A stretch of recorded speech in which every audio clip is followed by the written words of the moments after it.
The story of the Dodge Challenger is one of the most thrilling and emotional chapters in the entire history of American automobiles.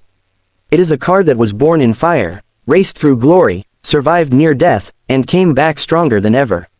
To understand the Challenger, you must first understand the era in which it was born, an era of power, speed, rebellion, and raw mechanical passion that has never truly been replicated in the world of cars.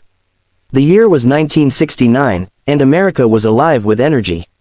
Young men wanted speed, they wanted thunder under the hood. They wanted something that made the ground tremble when the engine roared to life. Chrysler Corporation, the parent company of Dodge, heard that call loud and clear, and they answered it with one of the greatest muscle cars ever created. The Dodge Challenger was officially introduced to the world as a 1970 model year vehicle, going on sale in September 1969.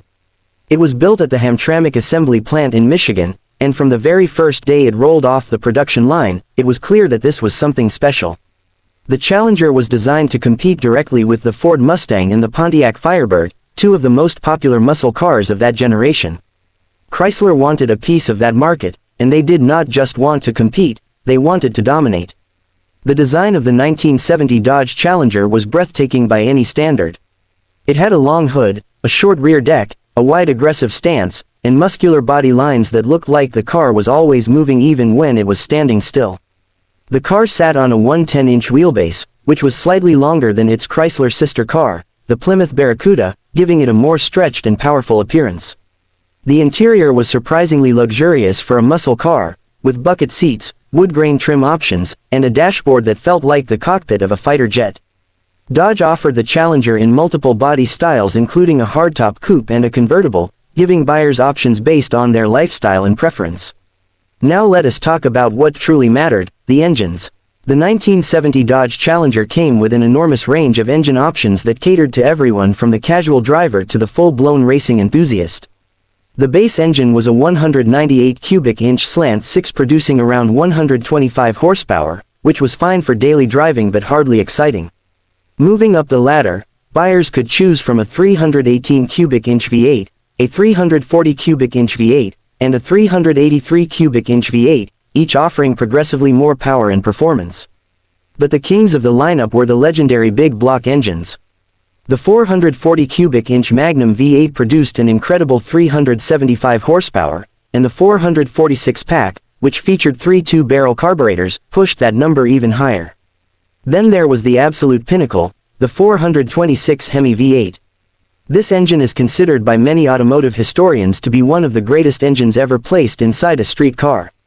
It produced 425 horsepower officially, though many believe the actual output was significantly higher, perhaps closer to 500 horsepower.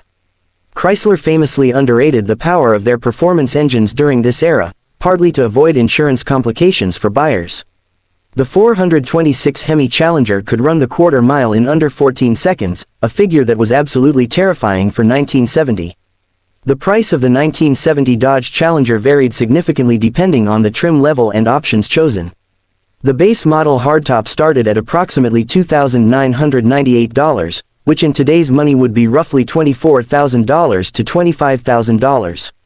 A fully loaded RT model with the 440 Magnum engine would cost around $3,500 to $4,000. If you wanted the 426 Hemi, you were looking at an additional $778 on top of the base price, bringing a fully equipped Hemi Challenger to approximately $4,500 to $5,000.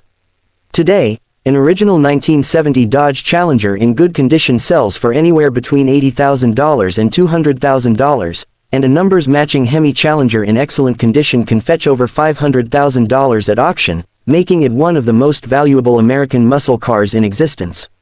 The Challenger also earned massive fame on the racetrack and in popular culture. In 1970, Sam Posey drove a Dodge Challenger TA in the Trans Am Racing Series, helping to cement the car's performance reputation.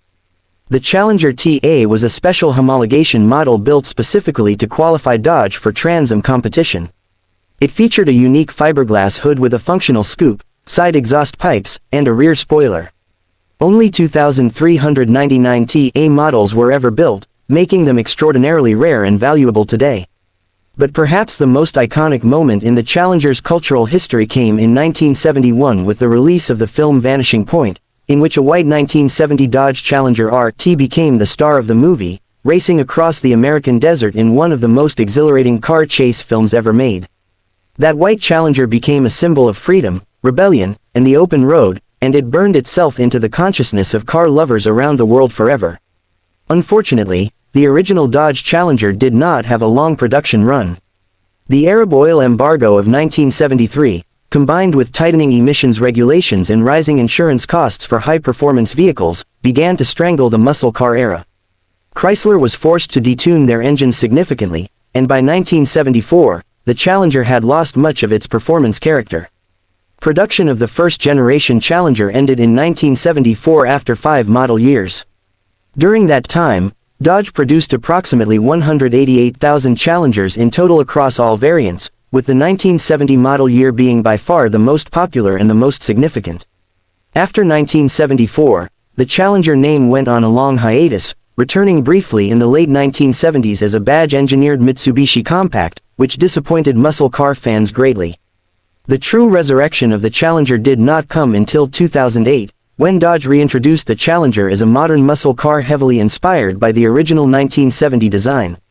The 2008 Challenger was built on a modern platform but wore retro styling that immediately connected it to its legendary ancestor. It was a massive success, and Dodge continued to develop it, eventually producing the SRT Hellcat in 2015 with a supercharged 6.2-liter V8 producing 707 horsepower. And then the SRT Demon in 2018, which produced a mind-bending 840 horsepower, making it the most powerful production muscle car ever built at that time. The Dodge Challenger in the image you see before you, rusted and abandoned in a desert yard, tells a story that is both heartbreaking and beautiful.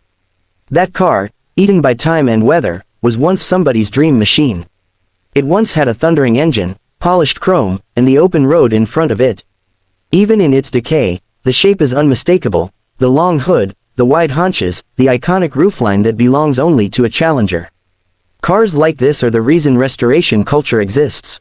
People rescue these machines, pour thousands of hours and dollars into bringing them back to life, and in doing so they preserve a piece of American history that deserves to live forever. The Dodge Challenger is not just a car. It is a legend cast in steel, a roar captured in metal, and a dream that refuses to die no matter how many years of rust try to silence it.